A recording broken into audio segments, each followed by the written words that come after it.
Good afternoon, everyone. Thank you for tuning in again to another episode of our Concast in relation to this special period of coronavirus. Today, we have the pleasure of welcoming Mr. Andrew Barr, our Chief Minister of the ACT Territory, to provide some answers in relation to the pathway forwards, and followed by Mr. Gupta, who will represent the government in answering some of the questions that we have collected from the Chinese community over the past week or two. Now, Mr. Barr, given that the ACT is physically located within the New South Wales border, how are we going to envisage the opening of the business after the event of the virus, whether those policies will be in line with those of the New South Wales, or whether those will be specialized and dedicated to the ACT circumstances?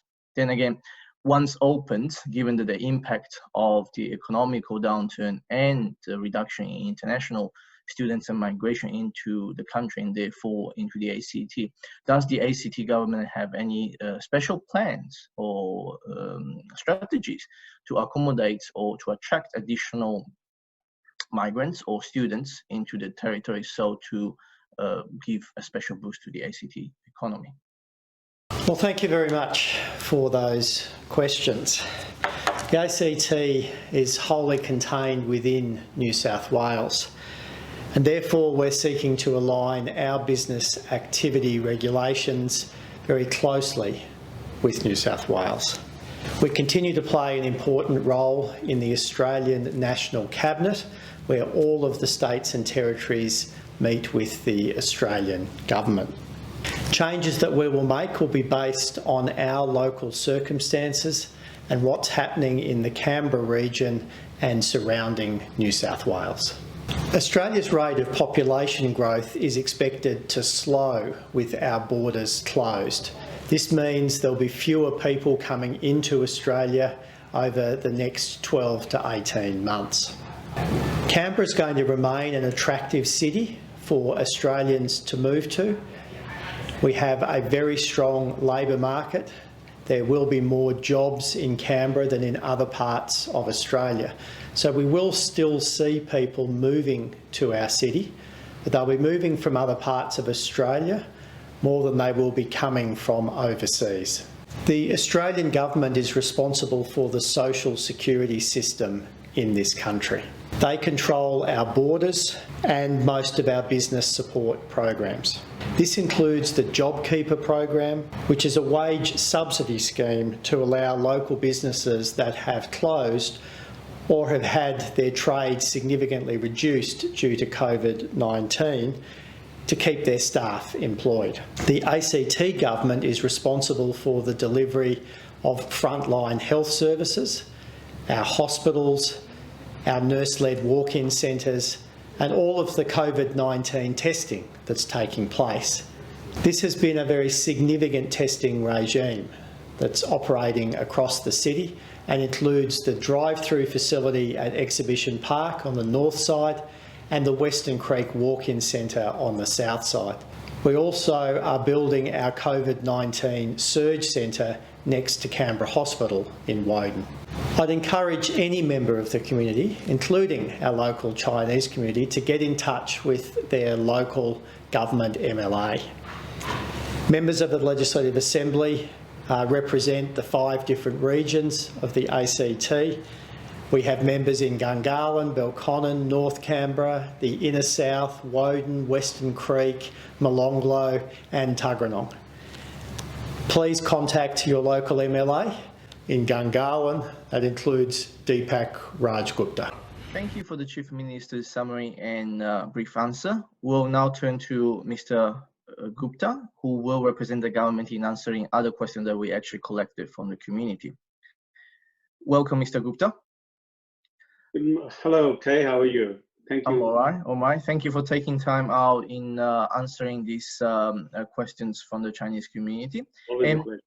And we'll go through one by one. And of course, if there are other things that you would like to add at the end, you're more welcome to do so. The first question that we would like to ask is that some commercial landlords in the ACT are refusing to negotiate and talk to the tenants in order to reach an outcome which is equitable for both. If those landlords are not willing to negotiate, so what are the pathways for the tenants? Yes, Kay, we've been seeing a mixed response to this. There have been a lot of tenants, commercial tenants, who have been very helpful to their tenants and have waived off rent for some months, just considering what the crisis they are going on. But there is a conflict resolution service is available to provide a restorative pre-mediation service for tenants and landlords in the ACT, so who are experiencing financial issue arising for this COVID-19. If you are interested in negotiating a rent reduction and would like to participate in a mediation, you can contact the conflict resolution service via phone. So I'll give you a number, it's 02-6189-0590. Or you can visit the website CRS, which is Conflict Resolution Service.org.au, and they'll be able to provide some kind of mediation between the tenants and the landlords. And if you need to see a private tenant and occupants advice, you can also contact the tenancy advice service, which ACT has established, which is 1300-402-512. To find more information, you can also visit our website, legalaidact.org.au. So there are a lot of services that are available depending on the situation of landlord and tenant. So far, the response has been pretty good, but of course, there are some issues with some landlord and some tenants. And this is why we have this service, government established service, to mediate between them, so we can come to a win-win outcome. Yeah, that's great. That's great. Of course, we'll make those public, a number public, and the community can contact those services if they are in needs. Now, going forwards, from the government statistics and figures, it shows that public transport, namely the light rail and buses, are seeing an increasing number of people traveling on them. That's evidence that the confidence is actually coming back now. With the increase on the number of people traveling on those public transports, is it safe still to use the public transport? And if so, is the government considering any sort of staged or staggered start time or free transport so people can feel more comfortable in taking those services? Yeah, we have seen in past few weeks the people are coming back to commuting on public transport, and that buses and light rail especially. So what the ACT government has done is we are sanitizing all the buses and public transport and the area and the surface where the public places. So we have taken all the precaution to make sure that all those areas have been sanitized. And for measures such as, we'll only use the rear door on buses, automatic opening of door on light rail vehicle and all stops, closing the front seat on buses to create distance between the driver and passenger. So we are also making sure that social distancing will be maintained all that time. So the difference between people are traveling. So that we are making sure that is there. There's a regular cleaning, sanitization of the buses all the time, and the stops as well. There's any touching point, they are regularly being cleaned and wiped.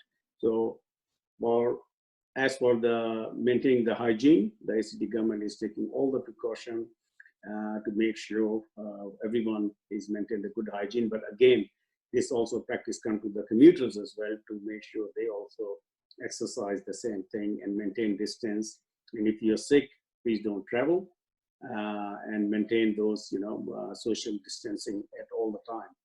So for the information on the travel, there is already some circumstances where public transportation is free. So free concession travel is available currently as well. A child age under 5 who's not attending school, they can travel free. An ACT resident aged over 70 is also allowed to travel free. And of course, people from Department of Veteran Affairs with visual impairment, an approved student transport program concession holder, and as part of off-peak eligible seniors on my card, MyWay card can also travel free between 9 and 6 p.m. So off-peak period time. So at this stage, these are the one, but there is nothing that will be free to all the public. It is very important to remember that we cannot get our economy down by making everything free. Because at the end of the day, this is your money, this is the taxpayers' money, and we have to maintain all the services, salaries, and all. So we are taking a very, very conscious step-by-step approach. So make sure people who are vulnerable are looked after, but people who are still in a better position, they should be able to support the economy as well. That's great. Now, moving forward, let's talk about the land rates and land taxes. Will the land rates still be increased regularly? Because every single year, on the 1st of July, there will be an increase of the rates. So is the government considering still an increase for this year, or will the increase be on pause? I doubt there'll be any rates will be increasing this year. However, we have started giving rebates on some of the rates. So from July 2020, the rate of $150 will be applied to all residential properties in ACT. There will be no increase in the fire and emergency service levy. The amount will be frozen at 2019, and so there won't be any increase on the levies on the service which we used to apply. This will be automatically applied to your 2021 rate bill, so you don't need to apply for anything. So this will be automatically from your rate. Yes, so we are not increasing any rate at this stage. In fact, we are giving more rebates. So from July, a rebate of $150 will be applied to all residential properties in ACT. And if you are experiencing financial hardship as a result of COVID-19, you may be eligible to defer payment for your rates on your principal place of residence, interest-free up to 1 year. So what is happening, if you're not able to pay it now, you can defer it for 1 year without paying any penalty or interest on this. Yeah, and this also deferral, please, you have to complete the rates deferral COVID hardship application form. So if you go to the covid19.act.org.au website, this is where we have all the menu on health, education, travel, rates, and you'll be able to apply for those waivers or deferrals if you are going through any hardship. Yeah. So there'll be no rate increase at this stage, but as I said, it's a very ever-changing situation at the moment. Things are changing hourly basis, but at this stage, ACT government is not planning to increase any rate. In fact, what we are trying to do is to make sure the safety of the residents of ACT and same time also supporting the small local businesses to boost the economy. Okay. Well, how about the utility? Because we know that this is the next question. So the ACT government partly or wholly own the utilities in the ACT, namely the power, electricity, gas, and water. Is the government considering any waiving or discount of those services? Yeah, so household already receiving utilities concession will receive an additional 200 rebate through their electricity bill. So we already announced that there will be, concession of $200 on the bill, and this includes central pension concession card holders, central low-income health care card holders, and veteran affairs pension concession or gold card holders. So there will be no increase on that. They're getting concession, and this will be automatically applied to your next electricity bill in June, July. In coming months. So you do not need to contact your electricity department. It will be automatically deducted from your electricity bill. So government will also contribute up to $250,000 on a new fund to assist households severely impacted by COVID-19. So it is situation by case, we'll assess. And as I said, there are already offers of $200 rebate on the electricity bill. Okay. Now, looking forwards, or once the restrictions are beginning to ease, of course, the international travel, therefore, the international tourists will be stopping coming to the country. Is the ACT government planning, or how is the ACT government planning to attract domestic visitors to the ACT, so to pop up and boost the economy, local economy? Yeah, so with travel restriction, as you know, we have eased with New South Wales now, so Canberrans should only travel outside Canberra region to visit family and friends. But as we are seeing that whatever coming from the National Cabinet and federal government step 3 framework, which will allow to include the following: interstate travel. And if that will happen, again, we'll see how things will pans out. ACT will go a very, very hard drive to attract domestic travel to the ACT. As you know, ACT is a beautiful region.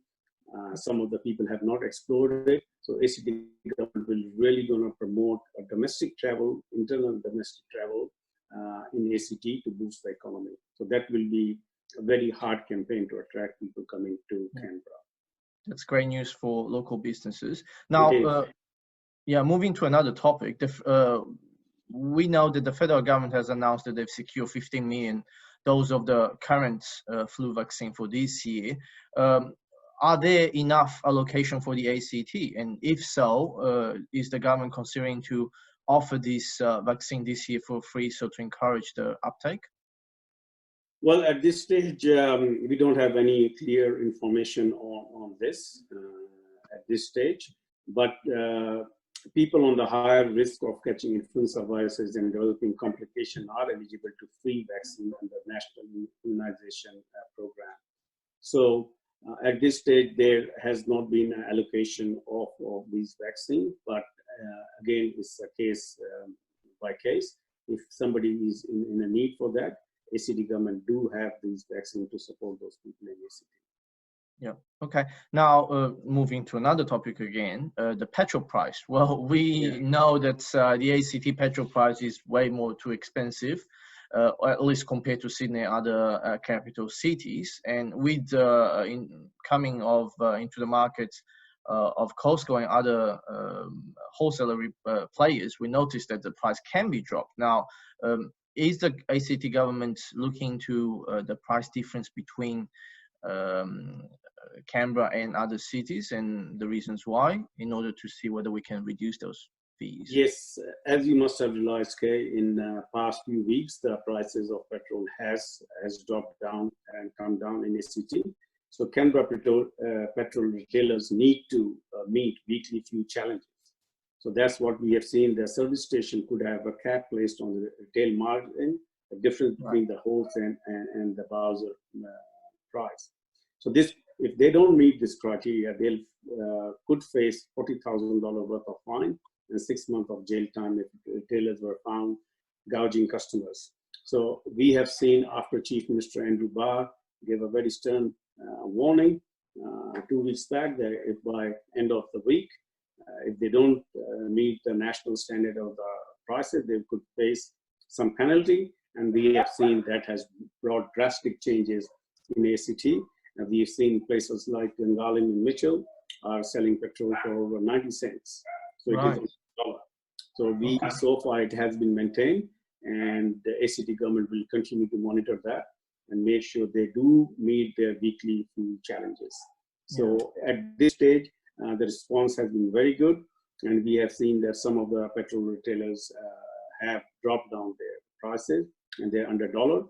Again, smart way for people to go and look for it. There are weekly updates on the or daily updates on the fuel prices in ACT, and if you see, there are difference of 5 to 6 cents, but majority of them are under $1.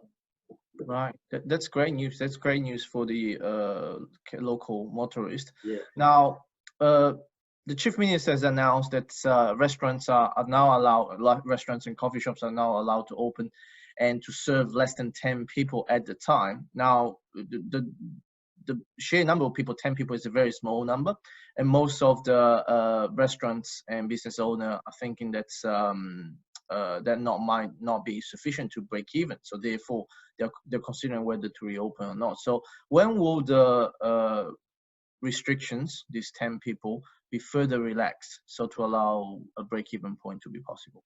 Yeah, see, I understand, and this is the one of the area which is hardest hit is the hospitality one, and we are fully aware of it. But the government is taking a very, very conscious approach and on advice from the expert medical professionals, and in the line with the national cabinet as well. So we understand that 10 people at a time is not beneficial to some of the big operators, who have large establishments. Yeah. But it is very important for us to understand that this pandemic, nobody has experienced this kind of pandemic before in our lives. And what we don't want is a second wave of the pandemic to come back. If that will come back, it'll be months and months, probably a year, that we'll see that all establishments will be shut down for a long time, which will be a very adverse impact on the economy. So we are taking a small steps and precautionary steps as per advice on the expert from the medical professions and on the national cabinet. So we have seen, since 2 days back, it was relaxed, and we have seen people are going back, people are supporting it. So far, it has not been that bad, people are managing, but it's a start, it's a good start. And as plan for step 2, we might see that in the end of this month, we'll see that more number of people will be allowed into the restaurant and establishment. But again, the onus is also onto the people too. We have to make sure we maintain that social distancing. We don't overflow these places. So we don't want to come back to the stage we were a couple of months back. Because if that happens, it will be long time before we'll see that all these restaurants will be open. So we are aware that some of this 10 people restriction is not beneficial to some of the restaurants and establishments. But again, this is a very, very precautionary step as per the advice of the medical experts and the national cabinet. Okay. No, that's great. Now, look, only with the events of COVID-19, we are realizing that maybe in a globalized world, global supply chains are quite fragile. So therefore, the domestic industry are very important in an event or an emergency like this one. Now, once the COVID is past, governments would presumably start to prop up and retain domestic production of essential services.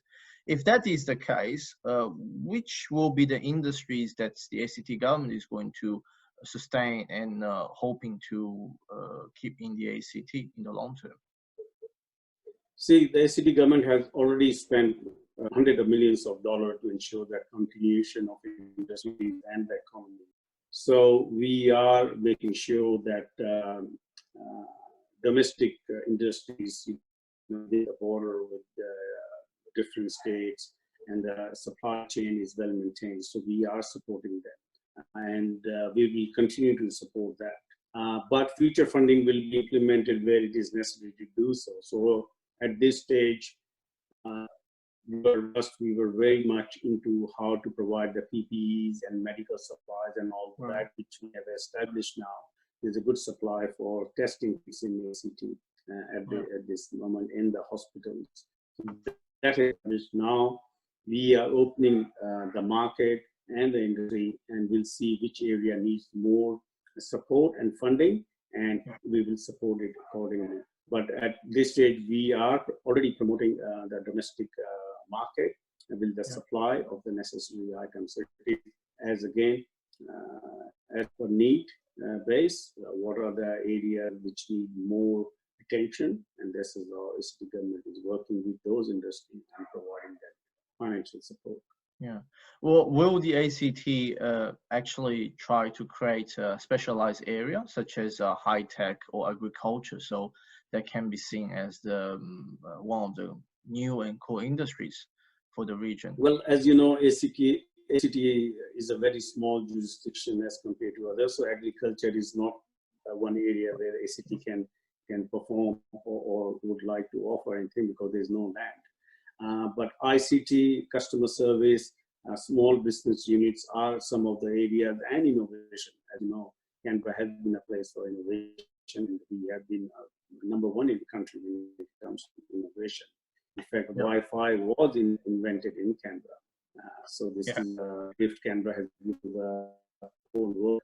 So again, I'm working very close, and ACT government is working very close with the Canberra business chambers, and we are taking advice from people there that what kind of industries they are moving into.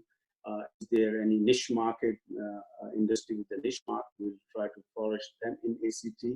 ICT is one of the areas which is booming very well in ACT, the customer service, and we'll also try to boost a small manufacturing unit here in Mitchell and Fishwick area. So we are working on that, but moving forward, I think ACT is in a very good position to support especially ICT and remote working industry, and we have seen so far we've been very successful, and we have a very good infrastructure for that to engage people for promoting such industry. So again, it's a changing world. There are a lot of byproducts of COVID-19, as you must have realized by now, and we'll see what's there in coming months. But ACT government is working very closely with the business industry, with the federal agencies and the local businesses to what's the best way forward. Wow. Okay, that's great. Now, look, as we all know, Virgin Australia is one of the first casualties of this pandemic, and states like New South Wales and Victoria are competing on surface, and including Queensland, to keep the headquarters of the airlines or the Mark II of the airlines in their states, or attracting to their states, so to prop up the local economy. Now, has the ACT government ever thought about entering into the race and requesting the headquarters to move down to Canberra? No, at this stage, there's been no announcement regarding ACT government buying any stakes in any of the airlines. We are not that big state as compared to Queensland, Victoria, and New South Wales. Only thing what we'll do is that we are looking for resumption of airlines, air flights from Canberra, and probably the first one will be from Canberra to New Zealand at start. But there's no announcement for making any claim, putting a stake on any of the airlines at this stage, and I doubt that will happen. Yeah.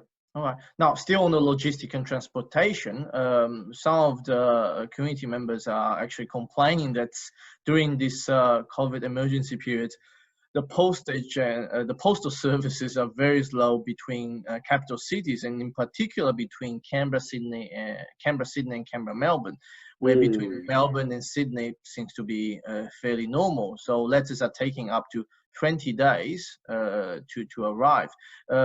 Is the government aware of this disruption, or whether there is something particular between Canberra and Sydney that's delaying the services?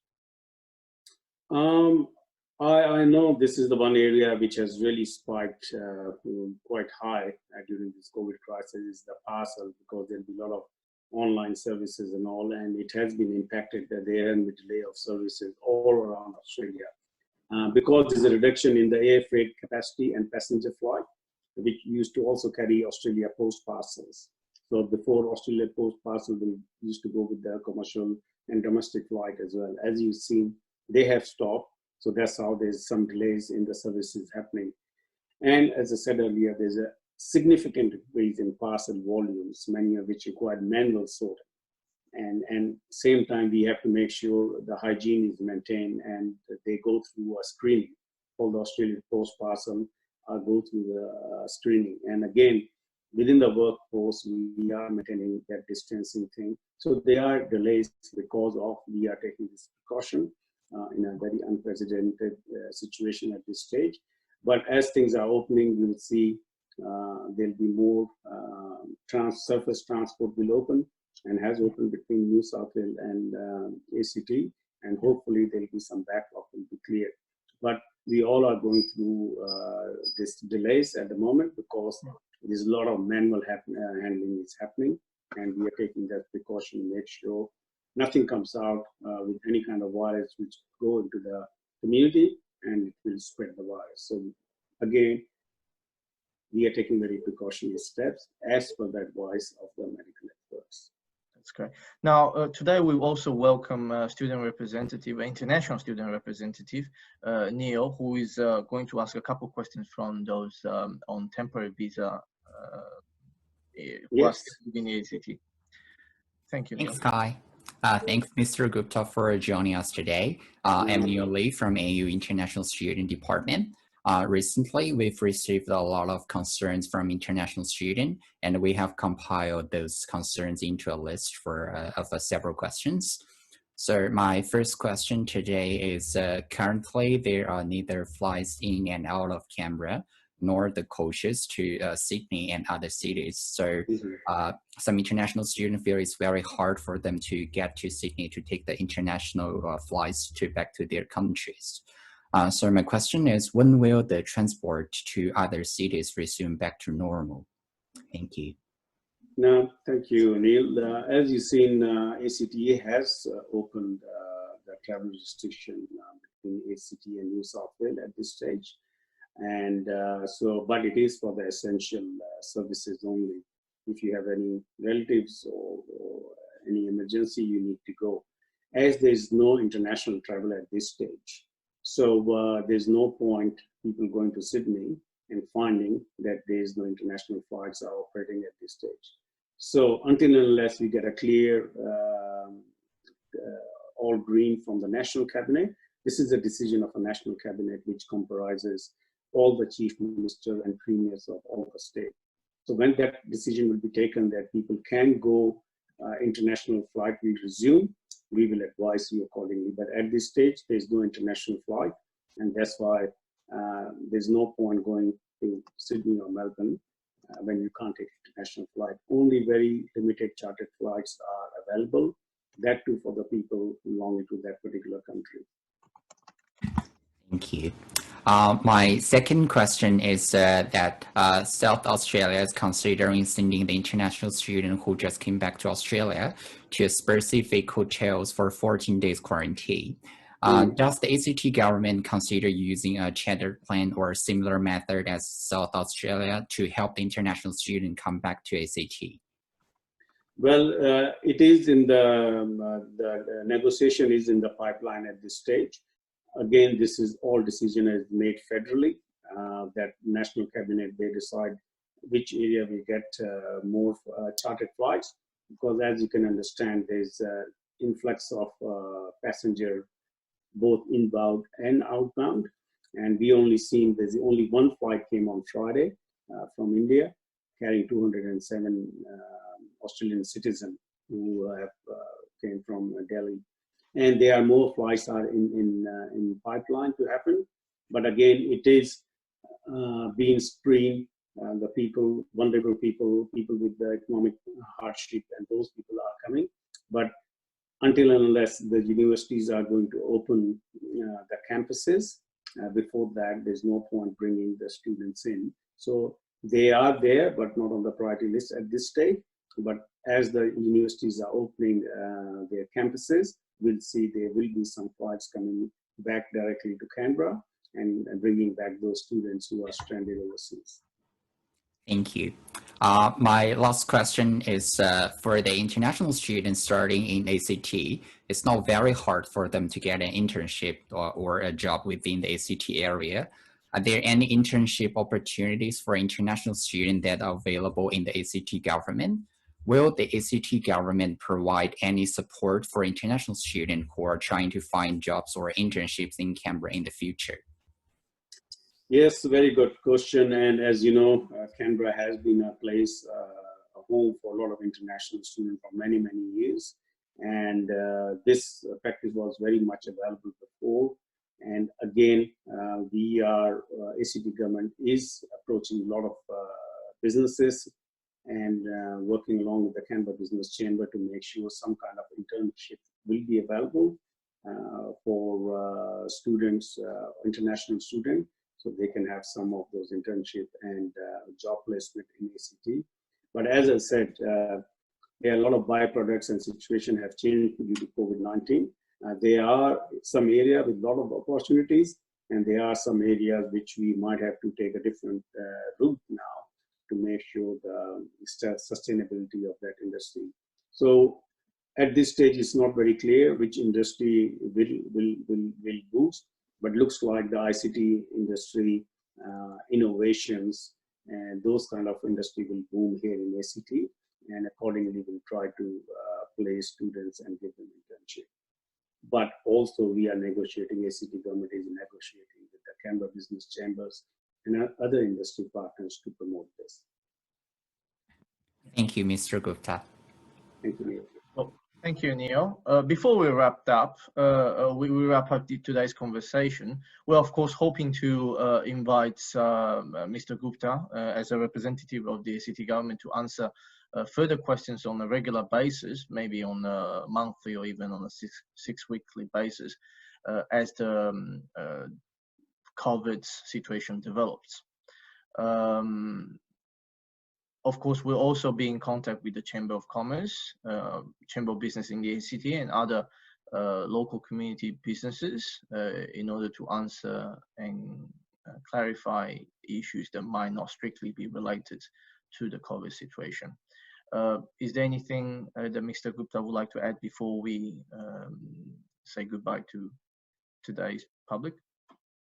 Thank you, okay. Yes, first of all, on behalf of ACT government, I would like to extend our thanks to the people of Canberra and who have really supported this cause of adhering to rules and regulation, and we have seen the flattening of curve in Canberra has been remarkable as compared to any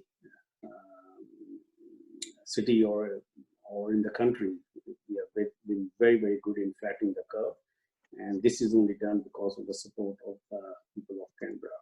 Again, it is a changing situation, as we know. We can't predict anything at this stage. Only thing we can do is try to do our best, and I think ACT government's first priority is the safety of its citizen, which we have done quite smartly and significantly here in ACT. As you've seen, there has been not many cases from past 11 days now. And other things ACT government is very conscious is to support the local economy.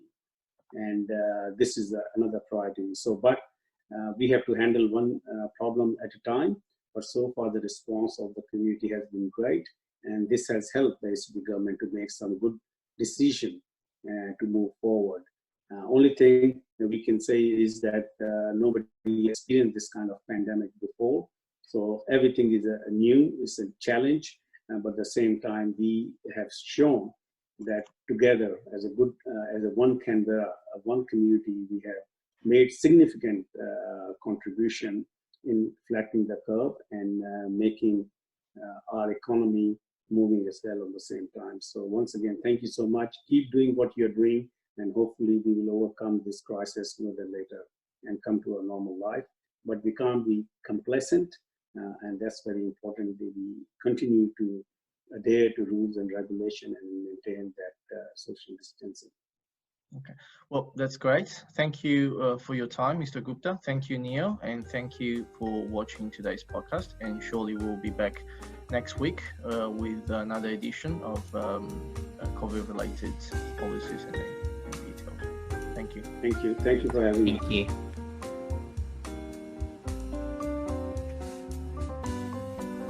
Thank you for coming. Okay, all good.